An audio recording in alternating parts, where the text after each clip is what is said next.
क्या आपको अपने काम को टालने की आदत है? क्या आप हमेशा थका हुआ फील करते हैं? और क्या आप डिप्रेस और अनहैप्पी फील करते हैं? तो ये वीडियो लास्ट तक देखते रहिए। एटीट्यूड इज एवरीथिंग इस बुक के ऑथर जेफ केलर हैं, जो कि अमेरिका के एक जाने माने मोटिवेशनल स्पीकर और बेस्ट सेलिंग ऑथर हैं। जेफ कहते हैं एक सक्सेसफुल और मीनिंगफुल जिंदगी का रास्ता आपके एटीट्यूड से होकर गुजरता है और आपका एटीट्यूड आपके कंट्रोल में है। If you change your attitude you can change your life. इसका मतलब अपने एटीट्यूड में थोड़ा सा चेंज लाकर आप अपनी लाइफ पूरी तरह से ट्रांसफॉर्म कर सकते हैं।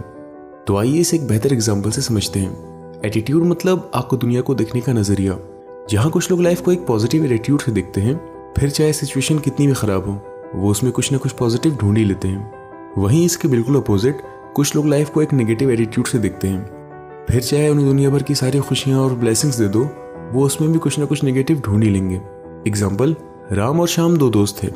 राम लाइफ को एक पॉजिटिव एटीट्यूड से देखता था, वहीं श्याम नेगेटिविटी से भरा हुआ था। जहाँ कोई भी काम करने से पहले राम कहता था आई कैन, मैं ये कर सकता हूँ, वहीं श्याम आई कांट, मैं ये नहीं कर सकता। जहाँ राम सॉल्यूशन पे फोकस करता था वहीं श्याम प्रॉब्लम में ही उलझा रह जाता था। जहाँ राम दूसरों में अच्छाई दिखता था वहीं श्याम बुराई। जहाँ राम ऊपर वाले का शुक्रिया करता नहीं थकता था वहीं श्याम शिकायत करता। दोस्तों, मैं आपको ऐसे और भी बहुत एग्जाम्पल दे सकता हूँ, लेकिन मुझे उम्मीद है आपको एक पॉजिटिव और नेगेटिव एटीट्यूड में डिफरेंस पता लग गया होगा। अब इससे पहले कि हम इस वीडियो में आगे बढ़ें और इस बुक के सभी की आइडियाज जानें, मैं आपको ऑथर की एक इंस्पायरिंग स्टोरी सुनाना चाहता हूँ, the night that changed my life. Jeff बचपन से ही लॉयर बनना चाहते थे और 1980 में उन्होंने लॉ स्कूल से ग्रेजुएशन की डिग्री हासिल कर ली। सब कुछ उनके प्लान के अकॉर्डिंग हो रहा था। लॉ स्कूल में उन्हें अपनी क्लासमेट डोलोरेस से प्यार हो गया और उन्होंने उससे शादी कर ली। जेफ को लग रहा था कि वो एक सक्सेसफुल और मीनिंगफुल जिंदगी के रास्ते पे हैं, लेकिन लॉ प्रैक्टिस करने के कुछ साल बाद उन्हें ये रियलाइज हुआ ये करियर उतना भी अच्छा नहीं जितना उन्होंने सोचा था। वो अपनी वर्क लाइफ से बहुत डिससेटिस्फाई रहने लगे। उन्हें अपनी लाइफ मीनिंगलेस लगने लगी थी और वो बहुत डिप्रेस रहते थे। हालांकि वो बस 25 साल के थे, लेकिन डिप्रेशन की वजह से वो 40 के लगने लगे थे। और जब उनकी एज 30 साल हुई तो उन्हें लगा अब बस मेरी जिंदगी में इस ना खत्म होने वाली परेशानी और अनहैप्पीनेस के सिवा कुछ तो होगा। एक रात जब जेफ ये सब बैठ के सोच रहे थे, तभी उन्होंने टीवी पे एक ऐड देखा, mental bank. Mental bank basically एक होम स्टडी प्रोग्राम था जिसमें ये बताया गया था कि हमें लाइफ में जो कुछ भी मिलता है वो और कुछ नहीं बल्कि हमारे सबकॉन्शियस बिलीव होते हैं। जैसे ही जेफ ने टीवी पे ऐड देखा, उन्हें लगा बस यही है जो मेरी मदद कर सकता है। उन्होंने फौरन अपना क्रेडिट कार्ड निकाला और ये प्रोग्राम ऑर्डर कर दिया। और ये रात जेफ की जिंदगी में टर्निंग पॉइंट साबित हुई। कुछ दिन बाद जब मेंटल बैंक उनके घर पर डिलीवर हुआ, तब जेफ ये सीखने के लिए बहुत एक्साइटेड थे कि कैसे हमारे थॉट्स हमारी क्वालिटी ऑफ लाइफ डिटरमाइन करते हैं, क्योंकि इससे पहले उन्होंने ऐसा कुछ कभी नहीं सुना था। बदकिस्मती से ये सब हमारे एजुकेशन सिस्टम में नहीं सिखाया जाता। इसके बाद जेफ ने कभी पीछे मुड़ के नहीं देखा। उन्होंने बहुत सारी मोटिवेशनल और सेल्फ हेल्प बुक पढ़ डाली। अब उन्हें ऐसा लग रहा था जैसे वो किसी सूखे रेगिस्तान में कहीं खो गए थे और अचानक से उन्हें एक मीठे पानी की नदी मिल गई हो। और फिर जैसे ही जेफ ने एक नेगेटिव एटीट्यूड को छोड़ के एक पॉजिटिव एटीट्यूड अपनाया, उन्हें अपनी लाइफ में चौंका देने वाले रिजल्ट दिखने लगे। और अब उन्होंने वो गोल्स अचीव करना शुरू कर दिया जो शायद उन्होंने कभी सोचा भी नहीं था। अब लॉयर के साथ साथ Jeff part time motivational speech भी देने लगे और 1992 में उन्होंने अपनी जॉब क्विट करके full time as a motivational speaker work करना शुरू कर दिया, जिसने उन्हें बहुत सक्सेस दिलाई। और इसके बाद जेफ को कभी अपना काम जैसा नहीं लगा।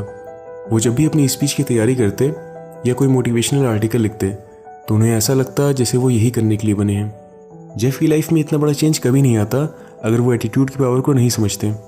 इस बुक को लिखने से पहले जेफ ने सक्सेस और ह्यूमन बिहेवियर पे 20 साल रिसर्च की है और इस दौरान उन्होंने सैकड़ों बुक्स और आर्टिकल पढ़ डाले कि क्यों कुछ लोग सक्सेस अचीव करते हैं और कुछ के हाथ डिसअपॉइंटमेंट के सिवा कुछ नहीं लगता। इस वीडियो में मैं आपको इस बुक की सभी की आइडियाज़ डीपली एक्सप्लेन करूंगा और मेरा ये वादा है आपसे कि अगर आप इस वीडियो को पूरा देख के इसमें बताई बातें 20% भी अप्लाई करते हैं तो आपको भी अपनी लाइफ में चौंका देने वाले रिजल्ट दिखेंगे। Key idea number 1, your attitude is your window to the world.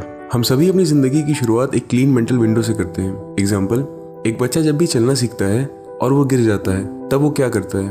मैं आपको बताता हूँ वो क्या नहीं करता। वो कारपेट को ब्लेम नहीं करता, वो अपने माँ बाप की तरफ उंगली नहीं उठाता कि उन्होंने उसे गलत इंस्ट्रक्शन दिए। वो क्विट नहीं करता, वो मुस्कुराता है और फिर से खड़ा होता है और वो तब तक ऐसा करता है जब तक वो चलना न सीख जाए। उसकी मेंटल विंडो बिल्कुल क्लियर होती है। उसे लगता है जैसे कुछ भी इम्पॉसिबल नहीं। लेकिन जैसा हम सब जानते हैं, एक ऐसा टाइम आता है जब लाइफ हमारी मेंटल विंडो पे डर्ट यानी गंदगी फेंकना शुरू कर देती है।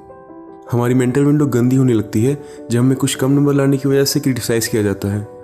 हमारी मेंटल विंडो गंदी होने लगती है जब हमें एक दूसरे से कंपेयर किया जाता है। हमारी मेंटल विंडो गंदी होने लगती है जब हमें लाइफ में डिसअपॉइंटमेंट और रिजेक्शन मिलता है, और इन सब वजहों से हम खुद पे बिलीव और एक पॉजिटिव एटीट्यूड कहीं खो देते हैं। अगर आप अपनी मेंटल विंडो क्लीन नहीं करेंगे तो ऐसा होने के बहुत चांसेस हैं कि आप अपनी ज़िंदगी नेगेटिविटी और फ्रस्ट्रेशन में गुजार देंगे, और इसकी वजह से आप अपनी ज़िंदगी कभी खुल के नहीं जी पाएंगे। लेकिन एक रास्ता है। जेफ कहते हैं, you always have a choice. आपके पास ज़िंदगी जीने के 2 रास्ते होते हैं, पॉजिटिव एटीट्यूड और नेगेटिव एटीट्यूड। या तो आप अपनी पूरी ज़िंदगी आपके पास जो नहीं है उसी का रोना गाते गुजार दीजिए, या एक पॉजिटिव एटीट्यूड रख के आज आपके पास जो नहीं है उसके लिए काम करिए, और ऐसे आपको वो सब मिलेगा जो आप चाहते हैं। मैं जानता हूँ आप सोच रहे होंगे ये सब कहना बहुत आसान है, करना नहीं। तो चलिए मैं आपको एक छोटी सी स्टोरी सुनाता हूँ। ये कहानी है डॉक्टर विक्टर फ्रैंकल की, जिन्होंने इस दुनिया में ही नर्क देखा। हिटलर की नाज़ी सरकार ने यहूदियों पे बेहद जुल्म ढाए, और जुल्म भी ऐसे जिन्हें हम और आप सोच भी नहीं सकते। डॉक्टर फ्रैंकल एक अमेरिकी साइकेट्रिस्ट थे, इसीलिए उन्हें भी बंदी बनाया गया। सिर्फ एक बहन को छोड़ के उनका पूरा परिवार, माँ बाप, भाई बहन और उनकी पत्नी इस दौरान मारे गए। क्या ऐसे हालात में कोई इंसान अपना एटीट्यूड कंट्रोल कर सकता है? अगर आप ये सवाल डॉक्टर फ्रैंकल से पूछते तो वो कहते जी हाँ। डॉक्टर फ्रैंकल ने सिर्फ नाजी डेथ कैंप में सर्वाइव ही नहीं किया, बल्कि लाखों लोगों को अपनी book Man's Search for Meaning से इंस्पायर भी किया। अब अगर डॉक्टर फ्रैंकल जैसे लोग ऐसे हालात में भी एक पॉजिटिव एटीट्यूड रख के लाखों लोगों को इंस्पायर कर सकते हैं, तो फिर इसके आगे हमारी और आपकी प्रॉब्लम क्या है? इसीलिए ऑथर कहते हैं, एटीट्यूड इज एवरीथिंग। मतलब आपका दुनिया को देखने का नजरिया ही सब कुछ है। Key idea number 2, you are a human magnet. Whether you think you can or you think you can't, you are right. Henry Ford. इसका मतलब अगर आप सोचते हैं आप कर सकते हैं, या फिर आप सोचते हैं कि आप नहीं कर सकते, आप सही हैं, क्योंकि जैसे आपके बिलीव होते हैं आपको रिजल्ट भी वैसा ही मिलता है। तो आखिर सक्सेस का राज क्या है? क्यों कुछ लोग बहुत सक्सेसफुल हो जाते हैं और कुछ अपने फेलियर से ही बाहर नहीं आ पाते? ऑथर ने की टू सक्सेस को 6 वर्ड में डिफाइन किया है, और आपको जान के ये हैरानी होगी कि ये 6 वर्ड जो आपको सक्सेसफुल बनाते हैं वही 6 वर्ड आपको फेलियर के दलदल में भी डाल देते हैं। तो ये रहे वो 6 word, we became what we think about. मतलब हम वही बन जाते हैं जैसा हम खुद के बारे में सोचते हैं।